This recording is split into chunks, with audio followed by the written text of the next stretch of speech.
warahmatullahi wabarakatuh.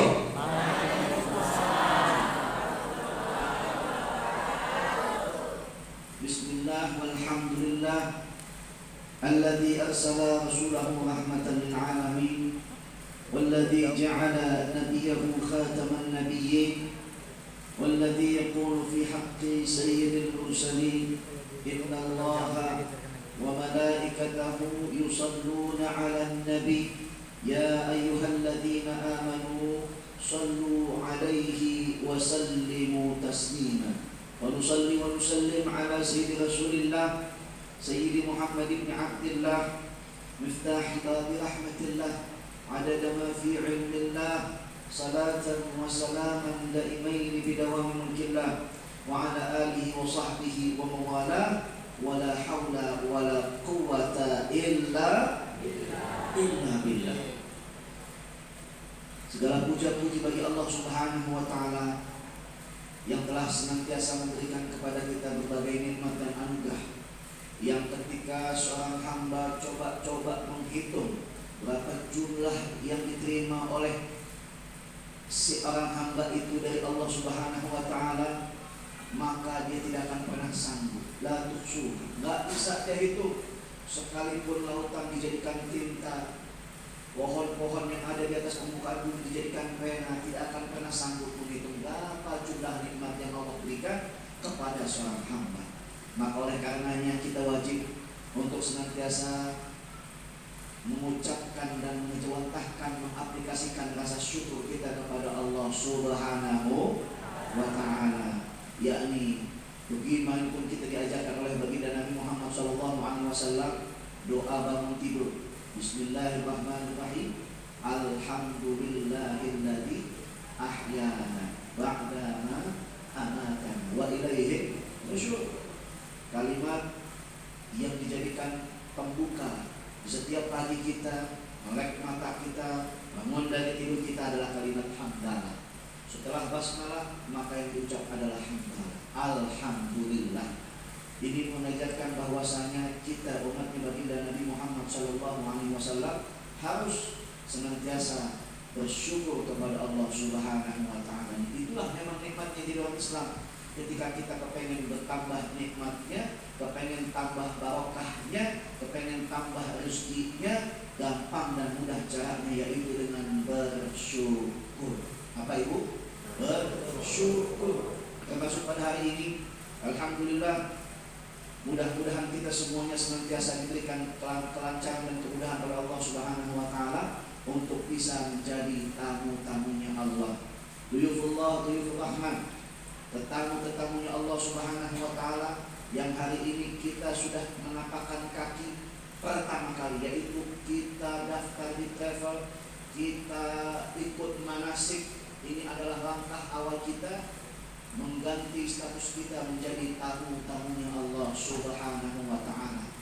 Dan kita harapkan sampainya kita di sana melihat Ka'bah yang selama ini kita menghadap kepadanya, namun kita tidak pernah melihat secara langsung dengan mata kepala kita sendiri. Setiap hari kita menghadap kiblat. Insya Allah dalam waktu dekat kita pun akan langsung menatap Ka'bah sebagai kiblat kita yang senantiasa kita hadapkan wajah kita sehari-hari.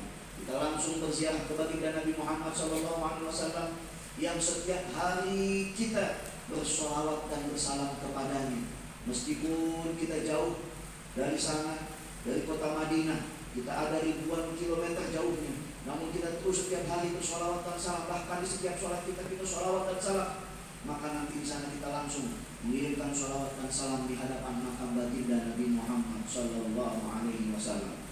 Dan kalau kita sudah sampai di sana, masya Allah, kalau tadi ibu-ibu ikut manasik capek, lalu ada yang bilang, oh capek, lelah, capek, keringetan. Insya Allah begitu di sana, ibu-ibu menghirup aroma udaranya tanah haram, maka nggak akan ada rasa capek itu, yang ada rasa ketagihan.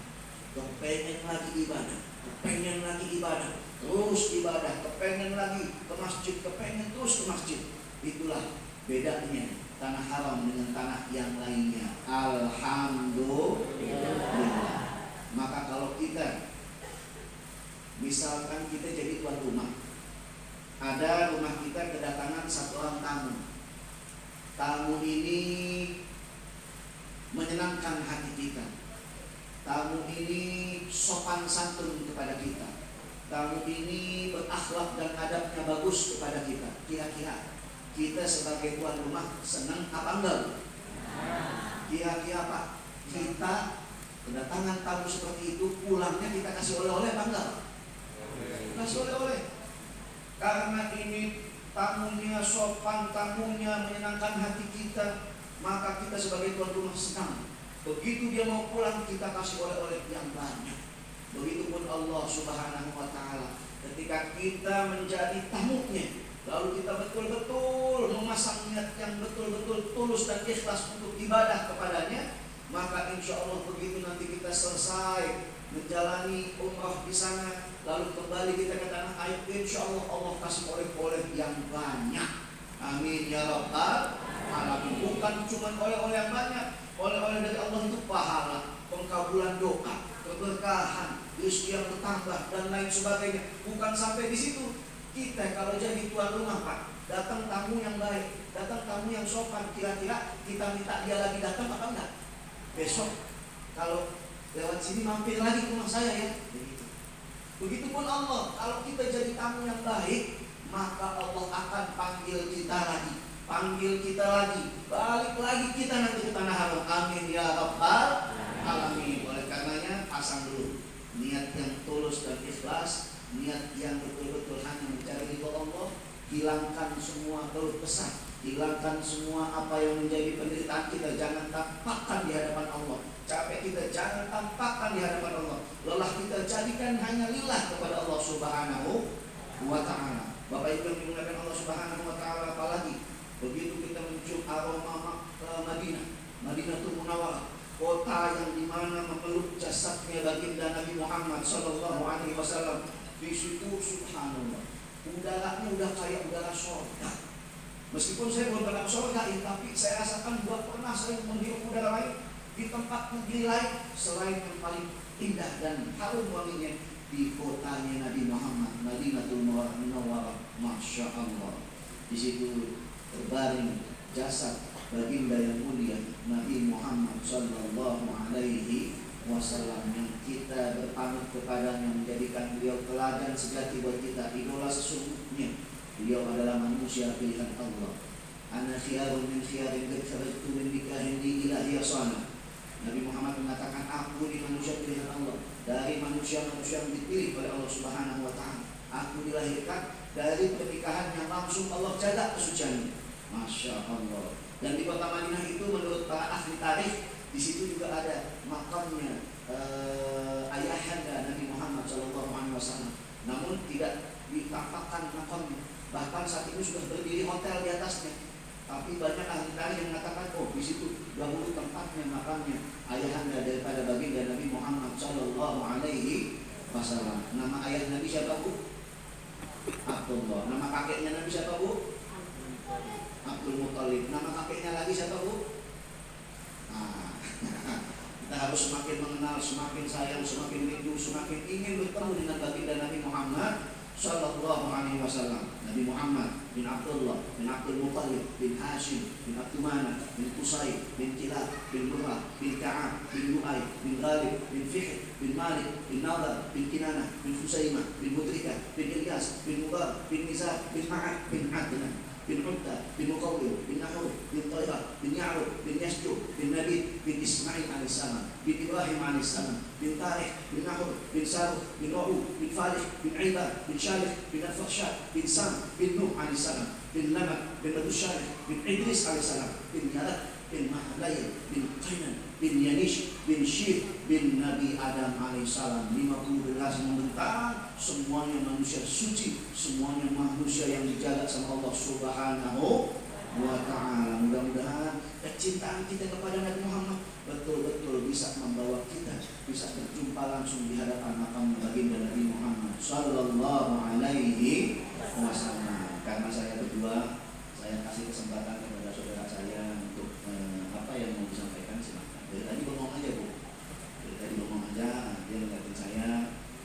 1 Ya, memang itu yang saya tunggu-tunggu. Kapan kiranya saya bicara? Karena dari tadi saudara saya bicara sendiri, saya dilupakan. Mungkin ibu-ibu yang gak kelihatan yang di belakang tiang, ini sudah berganti orang ya Bu ya. Kami ini kembar 2 orang, ini sudah berganti orang. Mungkin suaranya sama kali, tapi sudah beda orang. Bapak Ibu yang dimuliakan Allah Subhanahu wa taala, duyufullah, duyufur rahman, tamu-tamunya Allah Subhanahu wa taala. Siang hari ini yang alhamdulillah kita semua berkumpul di dalam keikhlasan. Mudah-mudahan memang kita di sini ikhlas semua. Nanti sampai jelang sore kita pun tetap memasang niat untuk menuntut ilmu, mempersiapkan langkah kita menjadi tamunya Allah yang sesungguhnya, insya Allah. Bapak Ibu yang dimuliakan Allah Subhanahu wa taala, sejak kita menapakkan kaki kita untuk melangkah menjadi tamunya Allah, sebetulnya di saat itu pula Allah telah mentakdirkan kita untuk dipanggil berjamu kepada tanah suci-Nya. Miliaran manusia yang lain juga kepingin punya niat yang sama, Pak. Manusia-manusia yang lain, kaum muslimin yang lain di berbagai belahan Nusantara, apalagi di berbagai belahan dunia, juga kepingin punya rasa yang sama, pengen sama-sama menunaikan ibadah umrah di tanah suci. Betul? Tapi lihat, di wilayah kita khususnya di Rokanhulu, hanya terkumpul manusia yang sedikit banyak. Mungkin bagi kita ini banyak, padahal yang kepengen lebih banyak lagi, yang rindu kepada Baitullah lebih banyak lagi. Tetapi Allah masih memberikan kita kesempatan, hanya kita dulu yang ada di ruangan ini, insya Allah. Jadi Bapak Ibu yang dimuliakan Allah, kita adalah manusia pilihan. Bapak-bapak, ibu-ibu telah ditetapkan oleh Allah Subhanahu wa taala, insya Allah, dengan wasilah yang kita pilih, dengan tour dan travel yang kita pilih, dengan ustaz yang kita pilih untuk membimbing kita, Allah akan memudahkan langkah kita kelak sampai di tanah suci. Bapak Ibu yang dimuliakan Allah, menunaikan ibadah umrah, menunaikan ibadah yang di tanah suci menjadi tamunya Allah bukan sekedar kemampuan, bukan hanya bagi mereka yang mampu, bukan hanya untuk mereka yang punya uang, yang punya harta, bukan. Tapi malaikat itu adalah betul-betul Allah yang memanggilnya. Sekedar cerita, Bapak Ibu, sebelum kami lanjutkan, sekedar cerita. Kami berdua, ini dulunya bukan siapa-siapa. Kami berdua dahulu hanya karyawan swasta biasa. Kami berdua punya niat dan rasa yang sama seperti ayahanda dan ibunda. Kepengen sampai ke depan Ka'bah, kepengen meluk Ka'bah, kepengen nangis di hadapan kiblat yang kita sujud menghadapnya. Bahkan tak sampai situ, kepengen kita menatap makamnya baginda Nabi Muhammad di kota Madinah. Itu rasa yang selalu ada setiap harinya. Cara kami bagaimana? Kami hanya karyawan swasta yang gajinya di bawah rata-rata. Saudara saya dulu hanya guru honorer yang gajinya yang belum seberapa, untuk kebutuhan sebulan saja mungkin nggak cukup. Tapi cita-cita kami terlalu tinggi. Kami kepengen menunaikan ibadah di tanah suci, ibadah umrah minimal di tanah suci. Cara yang kami lakukan, Bapak Ibu, ini sekedar berbagi cerita saja. Cara yang kami lakukan, kami DP. DP-nya apa? DP-nya dengan urus beli paspor. Kenapa? Karena itu syarat kita bisa keluar negeri. Betul. Kami belum terikat dengan travel, belum. Boro-boro ke travel itu kan harganya puluhan juta. Bingung kali, duit dari mana puluhan juta. Yang kami baru bisa sanggup, paspor saja hanya 355.000 dulu. Akhirnya kami bersepakat, ayo kita bikin paspor. Begitu bikin paspor, begitu kami cetak paspor, setiap malamnya di tahajud kami paspor kami taruh di atas sejadah. Ya Allah, ini DP kami untuk bisa ibadah di tanah suci. Sisanya kami serahkan kepadamu ya Allah. Masuk akal apa enggak, Bu? Masuk akal. Kita nggak daftar travel, kita nggak setor puluhan juta, tapi kepengen umroh hanya berbekal paspor. Bagaimana masuk akalnya? Tapi lihat, begitu setiap malam kami taruh paspor kami di hadapan Allah. Ya Allah, ini DP kami Allah, sisanya terserah Engkau. Setahun berlalu belum ada panggilan. 2 tahun berlalu, alhamdulillah masih belum dipanggil jadi tamu Allah. Ya bagaimana mau dipanggil? Orang kagak ke travel, Bu. Kagak ke travel, Kita nggak tertravel karena puluhan juta ketika itu, wah besar sekali uang. Alhamdulillah di tahun ketiga masih belum ada panggilan. Di tahun keempat pun sama, belum ada panggilan. Tapi rasa rindu itu terus memuncak. Begitu di tahun kelima, pastor itu habisnya 5 tahun. Dan biasanya 6 bulan sebelum masa habis paspor, nggak boleh lagi, harus diperpanjang itu paspor. Belum sampai 6 bulan, baru tahun-tahun pertama di tahun kelima, alhamdulillah Allah takdirkan salah satu sahabat kami membuka travel di Jakarta, lalu dia membutuhkan tenaga-tenaga untuk membimbing jamaah umroh.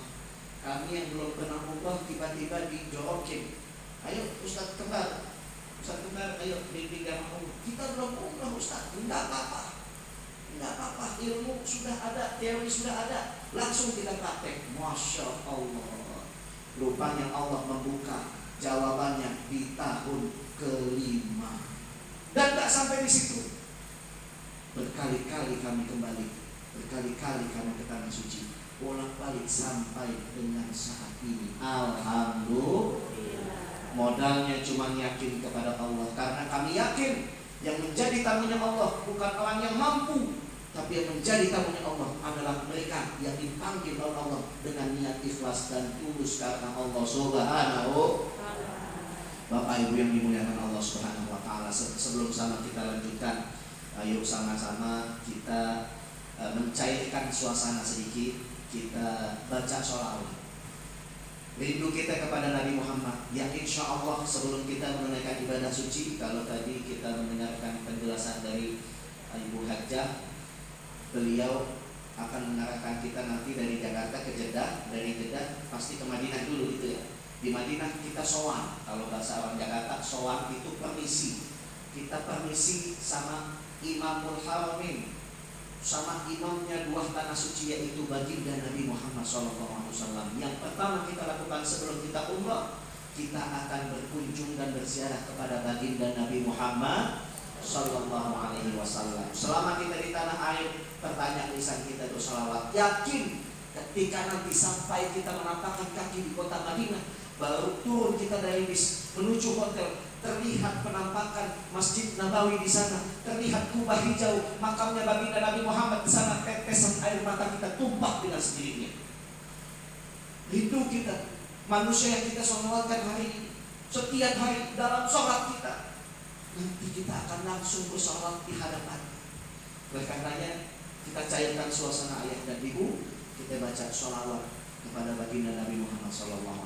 Saya ingin mengajak kita semua untuk bersolawat, dan juga kita terus diiringi dengan amal-amal baik, kita terus diiringi dengan amal-amal ibadah.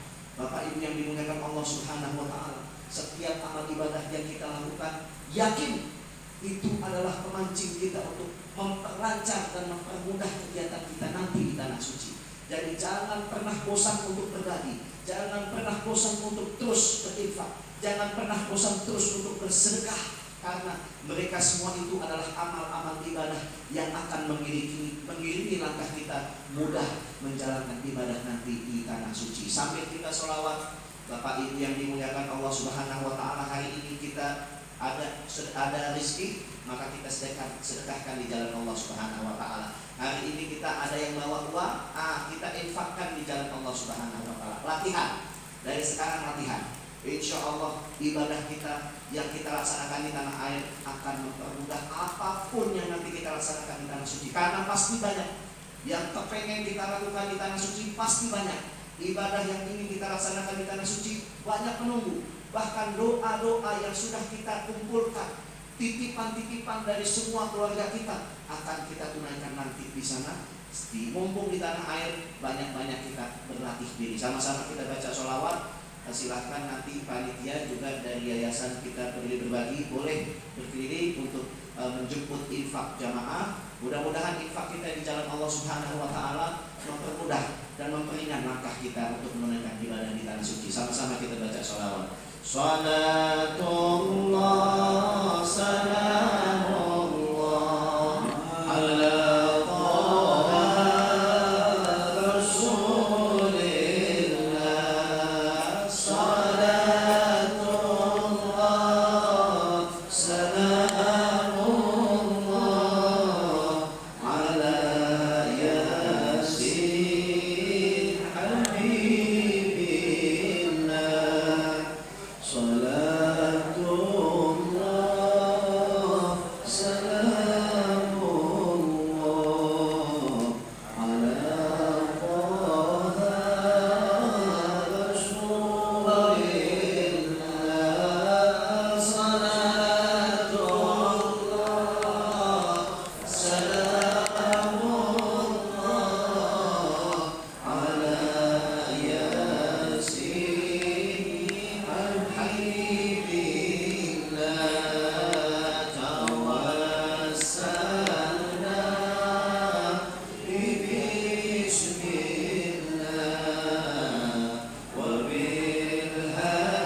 disanjung langsung di hadapan makam baginda Nabi Muhammad SAW. Siapa orang yang berziarah langsung kepada Nabi, Nabi menyebutkan man zara qabri wajabat lahu syafaati. Siapa orang yang berziarah kepadaku kelak akan wajib mendapatkan syafaatku. Amin Allahumma amin. Kita semua insyaallah akan diwajibkan oleh Allah mendapatkan syafaatnya Nabi kelak. Amin Allahumma amin. Bapak Ibu yang dimuliakan Allah Subhanahu wa taala, kerinduan kita begitu mendalam kalau kita tadi mendengarkan bagaimana Ustadz kita, Ustadz Ahmad Syarif, yang beliau baru saja ke tanah air dan terhalang untuk bisa kembali ke tanah suci. Beliau rindu untuk bisa kembali. Begitupun kita semua rindu. Saya sebagai pengalaman saya kemarin terakhir ke tanah suci itu di saat pandemi. Di bulan Januari Ustaz, kami bersama tim dari Jakarta melakukan survei, tapi saya di gelombang kedua. Konsorsium dari berbagai macam travel itu menjalankan survei untuk bisa simulasi untuk bisa umroh dijalankan di masa pandemi itu bagaimana di Saudi. Kami berjalan di tim kedua. Tim pertama itu memang banyak halangan, banyak rintangan. Karantina yang berpuluh-puluh hari itu kalau tidak salah sampai dengan 12 hari karantina total dari Jakarta sampai di Madinah, ada karantina lagi, sampai kepulangan pun ada karantina lagi. Itu tim yang pertama. Bahkan tim yang pertama hanya bisa sholat di masjid selesai, pulang lagi ke hotel, nggak boleh kemana-mana. Itu waktu di masa pandemi sebelum PPKM, sebelum lockdown kembali. Lalu kami di tim kedua, dan nggak sampai di situ. Tim pertama itu tidak ada city tour, nggak boleh keliling keluar dari kota Madinah, nggak boleh keluar dari hotel, dia nggak boleh ke Jabal Rahmah, nggak boleh, yang di Mekah ini nggak boleh ke Jabal Rahmah, nggak boleh ke keliling padang Arafah, nggak boleh. Yang di Madinah pun sama, nggak boleh ke Jabal Uhud, nggak boleh berkeliling di Masjid Kuba, nggak boleh. Tapi alhamdulillah kami di gelombang kedua hanya 14 orang, kami berhasil untuk bisa simulasi jamaah bisa umrah di sana selama masa pandemi, mengikuti seluruh peraturan dari Saudi. Dan alhamdulillah city tour sudah dibuka. Kalau kami kemarin city tour dibuka, dan pada akhirnya yang city tour hanya kami. Sampai di Jabal Uhud cuma kami doang, orang Indonesia, orang lain nggak ada. Yang sampai di Masjid Kuba cuma kami doang. Jadi memang ada enak, ada nggak enaknya umrah di masa pandemi ini. Namun Bapak Ibu yang dimuliakan Allah, tetapkan hati kita, ikhlaskan apapun batasan yang diterapkan demi menjaga kesehatan kita para jamaah, kita patuhi, kita taati dan kita ikuti. Adapun apa yang terkandung di balik hikmah tersebut pasti banyak, pasti membawa oleh pemahaman buat kita semua. Ketika saya datang, Hajar Aswad masih ditutup, Ka'bah tidak boleh disentuh. Gimana coba? Kita umroh ke sana, Pak, tapi gak punya kesempatan nyentuh Ka'bah. Dulu masih bisa, Hajar Aswad masih bisa dicium. Ini nyentuh Ka'bah aja gak boleh. Tapi mudah-mudahan nanti seperti yang disebut, peraturan ini tidak selamanya. Ketika Allah memberikan kemurahan hatinya, kedermawanan hatinya, maka apapun keputusan yang dilakukan, kita taati dan kita ikuti. Insya Allah tidak mengurangi pahala yaitu yang kita laksanakan nanti selama di tanah suci. Insya Allah. Yang penting kita tulus ikhlas niat hanya karena Allah Subhanahu Wa Taala. Jangan yang namanya setiap ibadah itu Pak, itu pasti tujuannya satu, untuk melatih agar akhlak kita menjadi bertambah baik. Karena Nabi diutus untuk merubah akhlak, bukan bikin orang pintar, tapi untuk merubah akhlak. Innama bu'ithu liyutammima makarimal akhlak. Rasulullah mahasunul akhlak. Aku sesungguhnya diutus ke muka bumi ini untuk menyempurnakan akhlak manusia. Jadi setiap ibadah yang kita lakukan pasti terkandung pelajaran akhlak di sana. Dari sholat ada pelajaran akhlaknya. Dari mulai zakat, puasa, semuanya ada pelajaran sholatnya. Termasuk ibadah umrah pun ada pelajaran akhlaknya. Begitu kita sampai di sana, tiba-tiba kita melihat banyak manusia dari tempat penjuru dunia.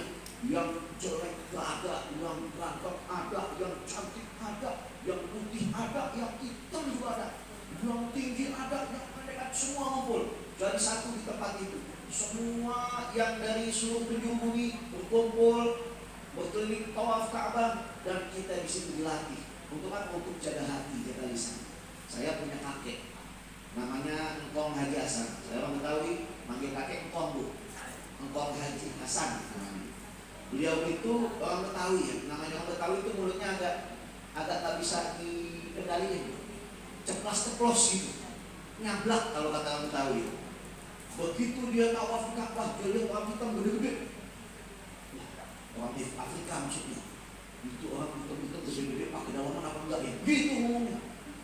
Itu orang hitam-hitam gede-gede dalamannya pakai apa kagak tuh? Allah langsung bayar kontan Pak. Begitu dia selesai tawaf, dia sholat di belakang makam Ibrahim. Begitu sujud, bangun kelak. 2 tahunnya begitu bangun, dia ada di dalam selangkangan orang hitam. Masya Allah, Allah langsung kontan bayar. Rasa penasaran dia, gara-gara mulutnya jahil. Itu orang hitam pakai dalam apa enggak? Langsung Allah kasih lihat langsung, oh lihat itu. Ada apa yang ada di dalam itu? Masya Allah. Nggak sampai di situ. Engkau saya juga punya pengalaman, temannya sama-sama orang Betawi juga. Begitulah di tanah suci itu, sebentar-sebentar kita ke masjid, sebentar-bentar kita ke masjid. Azan lagi itu yang kita rasakan di sana. Ini orang ngomong, di sini mah ajan dulu ya. Sholat lagi ya, bentar-bentar ajan. Bentar ajan, rasa baru sebentar istirahat. Ngomong gitu. Begitu selesai azan, dia turun untuk sholat, dia wudhu, airnya tidak keluar. Di samping airnya keluar. Selesai orang di samping wudhu, dia pindah ke samping, airnya tidak keluar lagi. Dia pindah ke tempat kerangka, nggak keluar air. Begitu dia tanya sama, ini air kenapa sih mati ya? Bukan saya yang lain, enggak kan mati, nih nyambat. Dia coba. Dibuka nggak nyala sama dia. Bukan saya langsung, lu ngomong apa lu? Hati-hati lu kalau di sini, hati-hati, istighfar sama Allah. Oh iya tadi gua ngomong, dikit-dikit ajan di sini, dikit ajan. Dikit-dikit ibadah, kayak orang gak ikhlas gitu. Akhirnya Allah langsung dari kontan, wudhu pun gak dikasih sama Allah. Begitu dia istighfar, dia taubat sama Allah, barulah air itu bisa mengalir. Masya Allah. Di sana negeri kontan Pak, di sana negeri cash and carry. Apapun niat kita, apapun yang kita pengen kontan langsung terkabul. Saudara saya, ini saya langsung ngomong depan orangnya nih. Saudara saya, kita kesana tuh di Masjid Nabawi, itu yang namanya sendal kan ngumpul berantakan tuh. Kalau saya mau tas, saya masukin tas, sendal saya ke tas. Dia, oh enggak, dia langsung taruh aja gitu. Bawa di tas, nanti hilang. Saya udah ngomong gitu. Dia ngomong apa? Gak apa-apa, di sini mah hilang sedekah. Kali-kali hilang juga gak apa-apa. Dia ngomong begitu.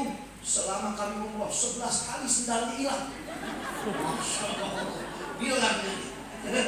Betul-betul dia ngomong gak apa-apa di sini sedekah sendal hilang. Sedekah 11 kali sendal hilang. Masya Allah, dia beli sendal lagi, hilang lagi, beli sendal lagi, hilang lagi, sampai 11 kali. Masya Allah, saya ada kehilangan sendal gara-gara itu. Apa yang diucapkan langsung dikontan sama Allah Subhanahu wa ta'ala. Nah, di sana kita jaga hati kita, supaya betul-betul kita jadi tamu yang baik di hadapan Allah, sehingga pulangnya dapat oleh-oleh. Gak sampai di situ, kita bakal dipanggil lagi, insya Allah. Iya, saya mau klarifikasi Bu. Ini yang sendalnya hilang nih Bu yang ngomong Bu. Jadi memang betul itu yang saya alami di sana. Sendal hilang terus. Tapi yang terakhir itu sendal saya nggak hilang.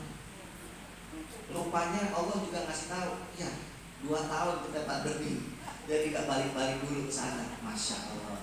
Jadi Bapak Ibu yang dimuliakan Allah, pada intinya adalah kita semua harus melatih diri. Sejak kita masih di tanah air, maka persiapkan apa yang kita inginkan di tanah suci nanti. Bulatkan tekad kita.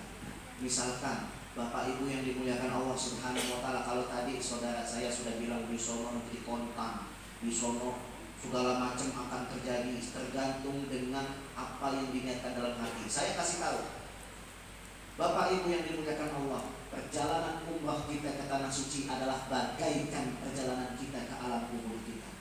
Kenapa?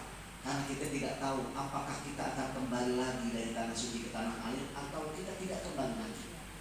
Berapa banyak orang yang begitu pergi umroh lalu dia tidak kembali lagi, kembali hanya nama. Dulu kakek-kakek kita Pak, melakukan perjalanan ibadah haji 6 bulan lamanya. Mungkin kalau di sini 5 bulan atau 4 bulan karena sudah di Pulau Sumatera. Tapi kalau dari orang Jakarta 6 bulan perjalanan darat, perjalanan laut. Sehingga untuk melepas kepergian mereka yang ke tanah suci itu pakai tahlilan. Gak sampai di situ, mereka saling maaf-maafkan ketika yang namanya walimatus safar. Itu yang mau berangkat pasti meminta maaf kepada seluruh hadirin yang hadir. Kenapa? Khawatir gak balik lagi. Itu yang terjadi dahulu. Sekarang enggak Ustaz, sekarang perjalanan kita singkat, 9 hari program umroh selesai, 12 hari program umroh selesai. Saya punya kakek berangkat dengan kami itu di tahun 2019 kakek saya ikut bersama kami. 2018 ikut bersama kami sampai di Madinah, belum juga umroh, belum ke Mekah, belum, masih di Madinah. Di Madinah kan di situ banyak situs sejarah, salah satunya adalah pemakaman Baqi. Pemakaman Baqi nanti akan dijelaskan sama ustadz kita, mutawif kita, apa itu pemakaman Baqi, di mana letaknya. Pemakaman Baqi adalah pemakaman keluarganya Nabi dan juga para sahabatnya Nabi. Dan juga yang dimakamkan di situ adalah siapapun yang meninggal di tanah Madinah maka akan dimakamkan di Baqi. Mendengar cerita itu, penjelasan dari ustadz, kakek saya ngomong, wah, dimakamkan di situ kalau orang meninggal di sini. Iya. Kalau begitu saya mau meninggal di sini. Dimakamkan bareng sama keluarga Nabi. Kalau begitu saya mau, tapi kan kita nggak bisa mesen ya. Kata kakek saya. 2 hari setelah dia bicara gitu, dia meninggal dunia di tanah Madinah. Dikabulkan permintaannya meninggal di kota Madinah dan dikuburkan di pemakaman Baqi. Saya yang turun ke liang lahat, saya yang azankan, saya yang kawal sampai makamnya ditutup di pemakaman Baqi. Jadi itulah permintaan kita akan dipenuhi oleh Allah Subhanahu wa Ta'ala. Dengan hati yang ikhlas, maka keindahan harapan yang didapatkan. Namun kalau hati kita kotor, hati-hati, walaupun itu negeri paling aman sedunia, Mekah, Madinah, Darul Aman, negeri yang paling aman sedunia, tetapi ketika kita membawa amal kotor, maka Allah pun akan membalas kontan. Tadi saudara saya sudah bilang, pokoknya apa yang kita laksanakan di sana, intinya Bapak Ibu, kita di sini sudah belajar, kita sudah manasik, tapi jangan pernah puas untuk menuntut ilmu, karena kita ini orang awam, kita ini orang yang tidak tahu. Begitu sampai sana banyak bertanya kepada ustaz, sampai sana banyak bertanya kepada yang sudah paham. Khawatir apa yang kita belum jalankan terlewatkan. Saya pernah bawa jamaah nenek-nenek. Saya udah bilang, Nek, kita kepengen sa'i, kita tawaf dulu 7 putaran. Setelah tawaf 7 putaran nanti kita sa'i. Sebelum kita berangkat silahkan pipis dulu. Di sana WC-nya jauh. Saya udah kasih tahu. Udah Pak Ustaz, tenang aja, udah beres. Akhirnya berangkatlah kita tawaf. Habis tawaf sa'i. Ternyata lagi sa'i.